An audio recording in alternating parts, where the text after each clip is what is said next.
When your only friend forgets you, Joseph has been in prison for a while, running the place like an unpaid manager. Life is predictable, until one day Pharaoh's cupbearer and baker get thrown into the same prison.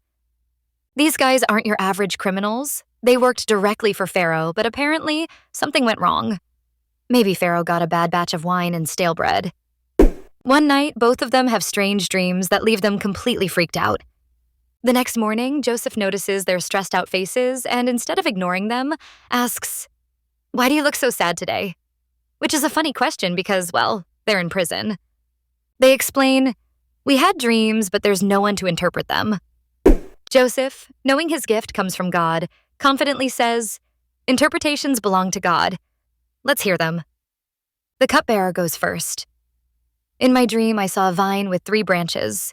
The branches budded, blossomed, and suddenly there were grapes. I had Pharaoh's cup in my hand, so I squeezed the grapes into the cup and handed it to him." Joseph nods. "Good news. The 3 branches mean 3 days. In 3 days, Pharaoh is going to restore you to your job, and you'll be back to handing him his drinks."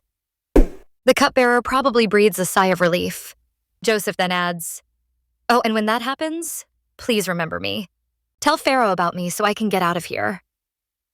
Now the baker, excited about the good news, steps up with his dream. "I had 3 baskets of bread on my head. The top basket was full of Pharaoh's pastries, but birds kept eating them." Joseph's face probably shifts from excited to awkward silence. Yeah, about that. The 3 baskets also mean 3 days. But instead of getting restored, Pharaoh is going to, well, execute you. And birds will eat your body." Ouch. Imagine expecting a promotion and getting a final meal instead. 3 days later, everything happens exactly as Joseph said, on Pharaoh's birthday no less.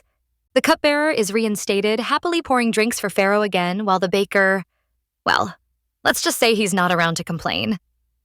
And then the most frustrating part, the cupbearer completely forgets about Joseph. After all that, no mention. No, "Hey Pharaoh, there's this genius in prison who saved my sanity." Just radio silence. Genesis 40 is a real story about faithfulness in unfair circumstances. Joseph did everything right. He helped others, used his God-given gift, and stayed hopeful. Yet he was still left waiting. What's the lesson? People may forget you, but God doesn't. Delays are not denials, and just because you're waiting doesn't mean God isn't working. So if you're feeling stuck, just remember, your Pharaoh moment is coming, even if your cupbearer forgets you for a while. Like, share, and come back for the next real story from the Bible. Things are about to take a serious turn for Joseph.